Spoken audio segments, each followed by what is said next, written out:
Jack Benny with Mary Livingston, Rochester, Dennis Day, Bob Crosby, and yours truly, Don Wilson.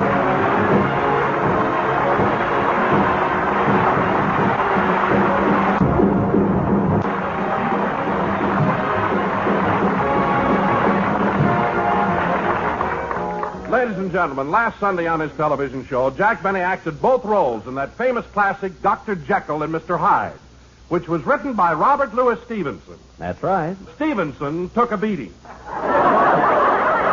Wait a minute. And here's the star of our show, Jack Benny.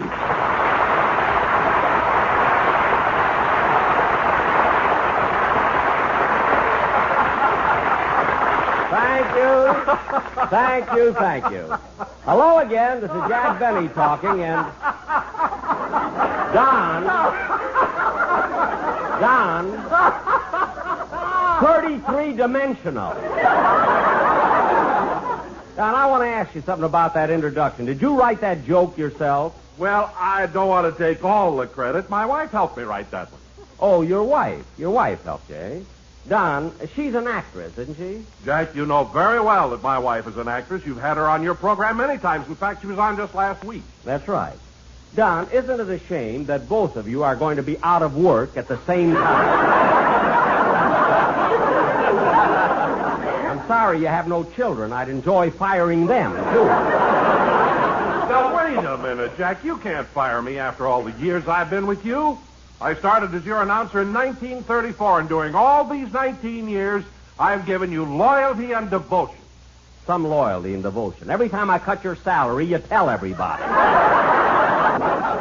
Anyway, Don. If you ever cut my salary, my mother would slap your silly face.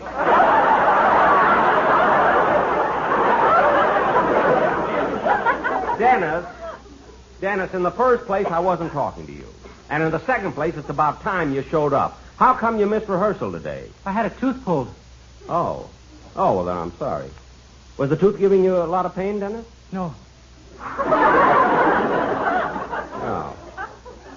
Did it have a cavity? No.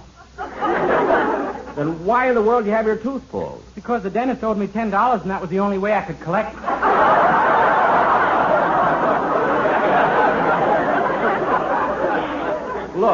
Look, kid. You let the dentist pull your tooth because he owed you $10? Yeah, I wish he owed me 11, then I could have had Novocaine.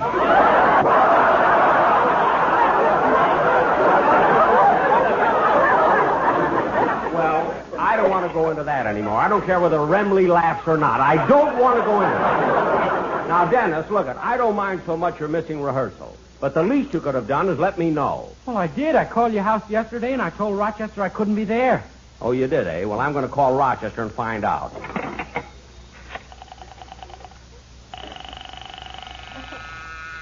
Say, Mabel, what is it, Gertrude? Mr. Benny's line is flashing. Yeah, I wonder what the bat in the pocketful wants now. I'll plug in and find out. Hello?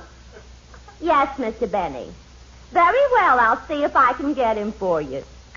He wants I should ring his house and get him Rochester. Gee, Gertrude, you sound awfully formal when you were speaking to Jack. Did you two have a fight? No. In fact, just the other night, he took me to a preview. We saw Rita Hayworth in Salome. It was an exciting picture, especially when Rita did the dance to the 7 Veils. Gosh, did she take off all 7? No, she stopped when she took off number 6. But Jack'll never know. Why not? He fainted at number 5.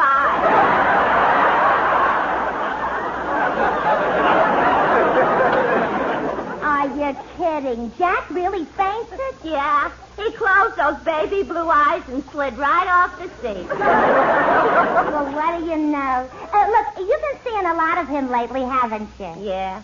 I've been seeing Jack so often I had to turn down a date with Dennis Day last week.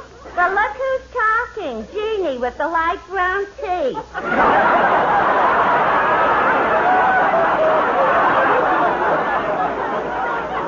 All right. Look, let's not argue. Gertrude. What? Are you sure there's no answer? Well, keep trying the number. Goodbye. What's the matter, Jack? Rochester isn't home. But I'm going to call him again. And, Dennis, for your sake, I hope you were telling me the truth. Now, it's time for your song, so let's have it. Yes, sir. Oh, hold it, kid. Come in. Telegram for Jack Benny. I'm Jack Benny. Well, here you are. I'll be darned. It's from Fred Allen. Fred Allen? What does he say? Dear Jack, I have just been informed that I am to appear on your television show. That's what I get for telling my agent to get me anything.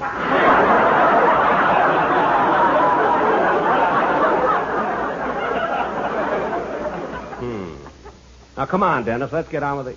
Boy, what are you hanging around here for? Well, sir, I don't mean to appear impudent or presumptuous, but when someone delivers a telegram, it is customary for the recipient to show his appreciation with a gratuity. Okay. Here. Oh, boy, a Canadian dime. Now I can summer at Lake Louise. Dennis, let's have your song.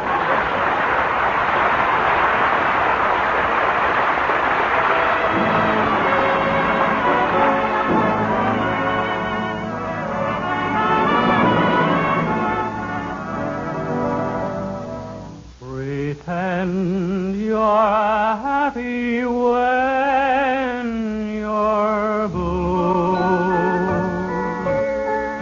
It isn't very hard to do, and you'll find happiness without an end whenever you pretend. Remember, anyone can dream, and nothing's bad as it may seem.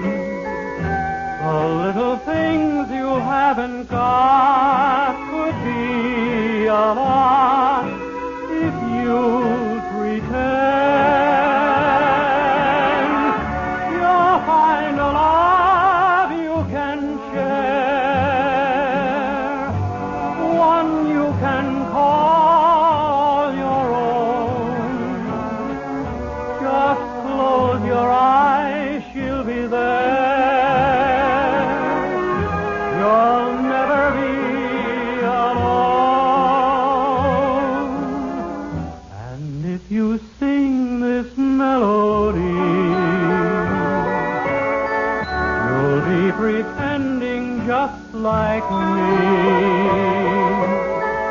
The world is mine, it can be yours, my friend. So why don't you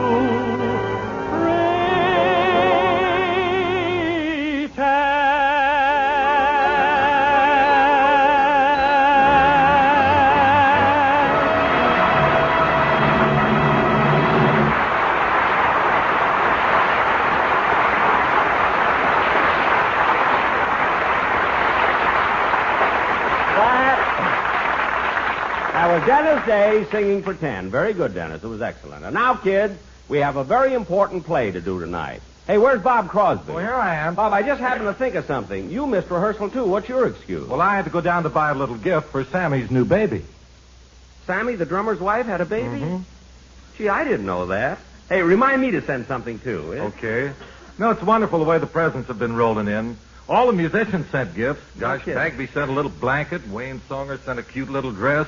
Remley sent a sweater that he knitted. And Kimmick sent the knife. Hold it a second, Bob. Hold it. You said Remley sent a sweater he knitted? Yeah. I didn't know Remley could knit. Jack, when you got the shakes like Frankie has, you can do wonders with knitting needles. Well, I guess so. After 6 martinis, he's an Argyle man.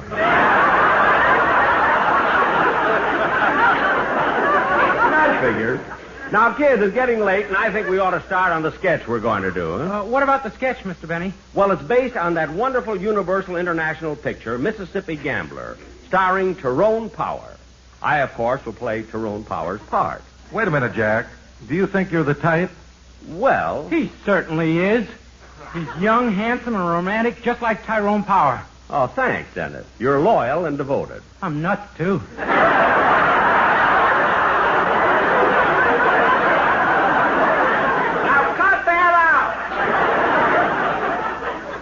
Now, Don, set the scene. Hold it a minute, hold it. Hello? Hello, Mr. Benny, this is Rochester.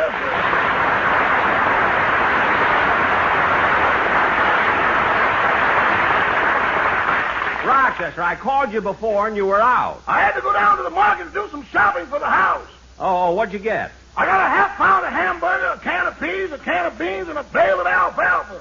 Why in the world would you buy a bale of alfalfa? The price of milk went up 2 cents, and I know what you're going to do about that.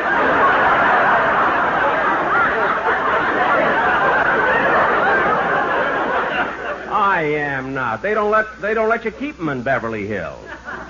Pasadena, maybe, but not Beverly Hills.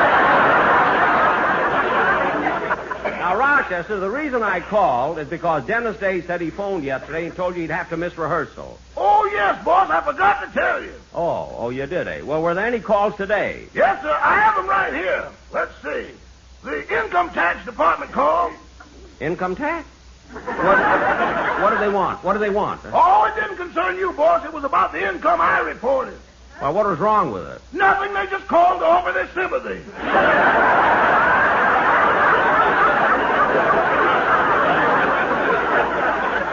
Well, that's your problem. Were there any other calls? Oh, yes, Miss Barbara Stanwyck called. She's giving a big party tomorrow night, and she wants you to be there. Oh, good. Black tie or white tie? White coat, you'll be parking cars.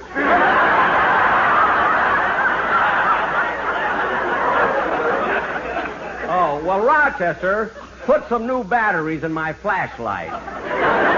Goodbye, Rochester. Goodbye.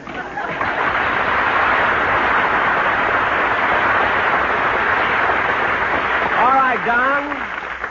Now, Don, you can set the scene for our sketch. Okay. And now, ladies and gentlemen, the Playhouse presents its version of Mississippi Gambler. Curtain. Music.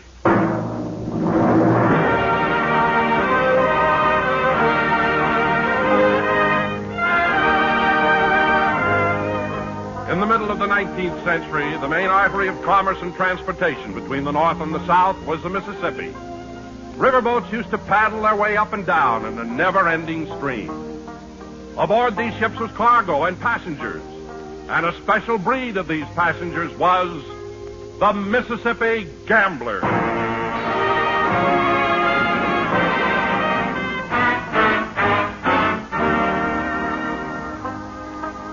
My name is Tyrone Benny. I'm a Mississippi gambler, and I've been going up and down this river all my life. The first 20 years were tough. Then I got on a boat.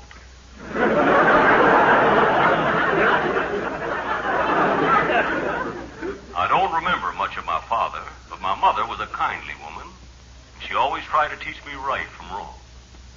I remember when I was 2 years old, she sat me on her lap and said, "Look, son, you're very young, but try to remember this.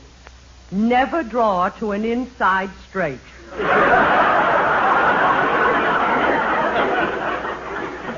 Ours was a wonderful relationship. When I was 18, Mother and I parted. I went to New Orleans, and she went to Tehachapi.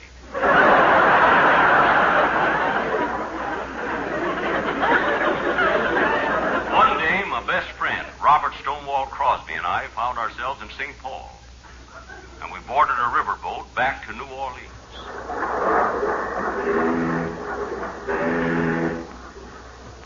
You think we'll make any money this trip, Tyrone? Sure, there are plenty of suckers aboard. But, Bob, I don't know whether you're ready to be a professional gambler yet. Well, why not? Well, you don't keep a good poker face. Well, what makes you say that? Because I've watched you.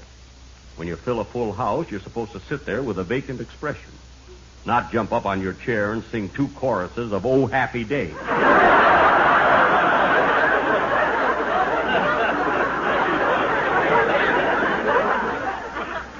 Wait a minute.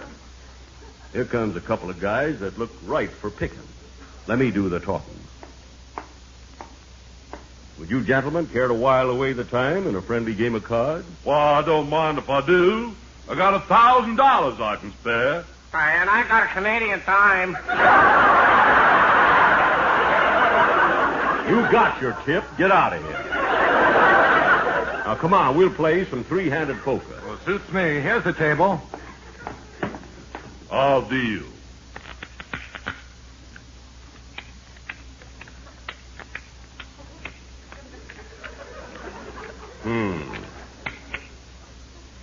I'll open for $50. I'll see that and raise it 100. I'll see your raise and raise it another 100. That's too much for me. I'm out. Well, I'll call. Give me 2 cards. I'll take one. I'll bet $100. I'll raise 200. Well, I'll just call. What do you got? 4 aces. Beats me. I got 3 aces.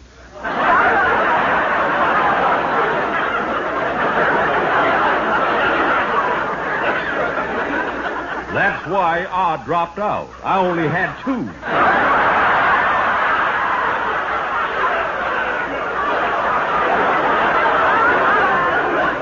Say, wait a minute, stranger. You dealt those 9 aces, and I think you're cheating. No man can say that to me, sir. Do you know what it means when someone slaps your face with his glove? It means a challenge to a duel. That's right, so take that. I'll accept your challenge.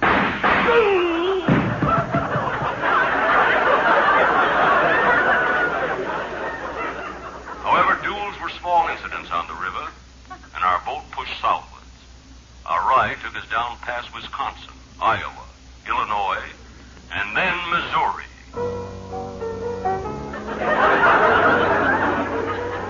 Oh, that isn't who you think, folks. Yes, there was always plenty of melody and music along the river. Some nights as we sailed close to the shore, we could hear voices harmonizing on the levees.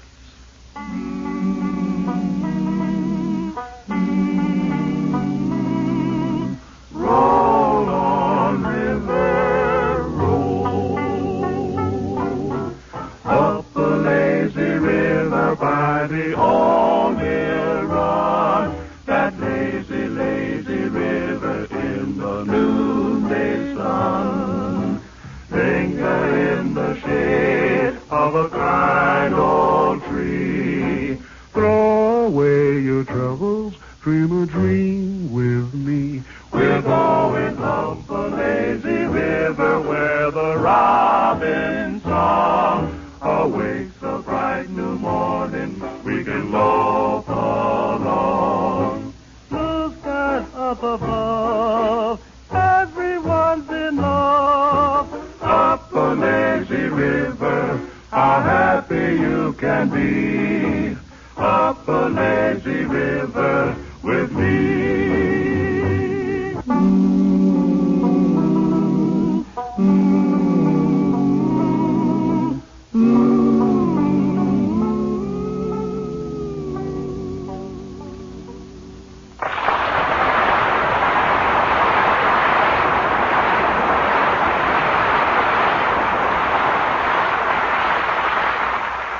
Trip continued. Every night I played poker, and I always won. But one night the captain caught me cheating. And as punishment, he tied a rope around me and kept dipping me in and out of the river. He thought it was a treat to beat my feet on the Mississippi mud.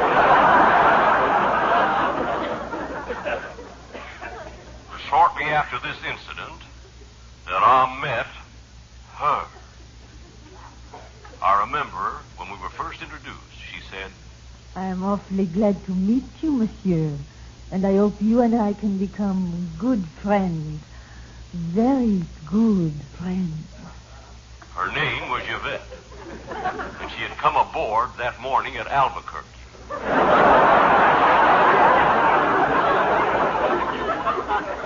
Now, I know that Albuquerque is far from the Mississippi.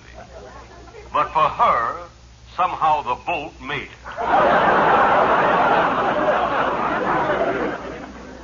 I told her that I, too, hoped we would become good friends. And she said... You are very kind, monsieur. She was a plain gal. Slim, frail, and immature.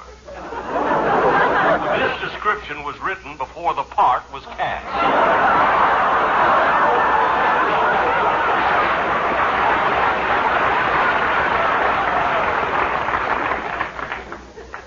We fell in love, but because her brother hated gamblers, we had to meet each other secretly. One morning after we landed at New Orleans, she was supposed to meet me at the place where I lived, the Old Man River Hotel. It was called the Old Man River Hotel because when you stayed there, you were tired of living and feared of dying.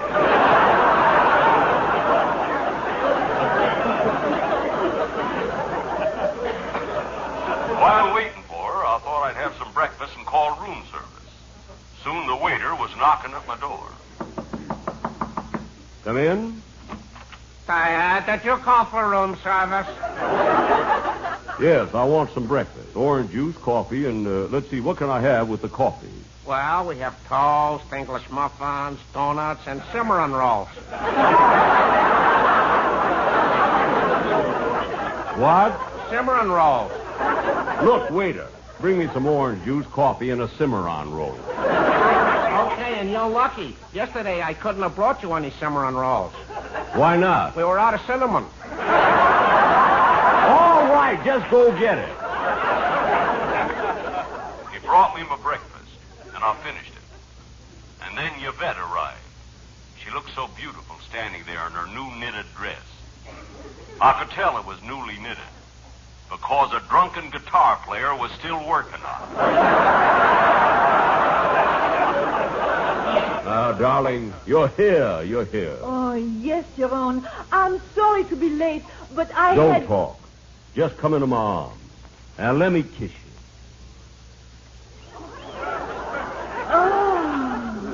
Oh, your kiss. It is so wonderful. It tastes of Cimarron.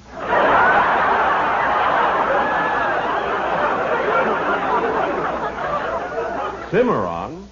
That's French for cinnamon. Oh, then I must apologize to the waiter. Who can that be? Oh, it must be my brother. He followed me here. Hey, wait a minute. Monsieur, at last I have found you. You pig, you dog, you snake. I break you in two. Oh, Denis, my brother, listen to me. Oh, j'aime cet homme et il aime moi. Et quoiqu'il est un joueur comme du fleuve et nous sommes des aristocraties, je lui marierai sans égard pour qu'elle te dise. What did she say? I do not know, but dig that crazy language. Now look. Monsieur, my sister will not marry your gambler. I challenge you to a duel. What?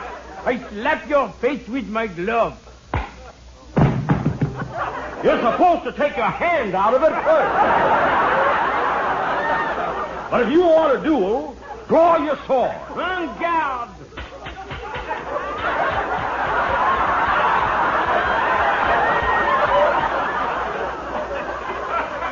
I thought he'd be an easy victim for me. He was so young, so inexperienced. But as the duel progressed, the minutes wore on and on, till we had fought an hour.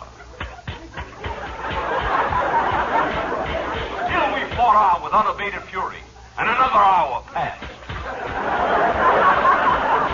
And another hour. Then suddenly it was over. He didn't hurt me, and I didn't harm him. But my two sound men killed each other.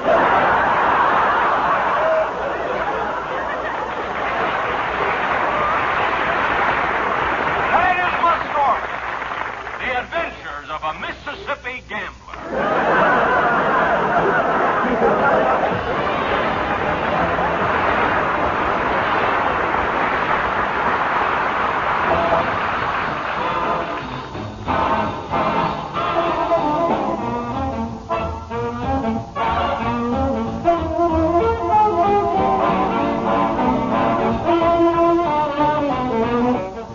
Next week to the Jack Benny Show. Don Wilson speaking. This is the United States Armed Forces Radio Service.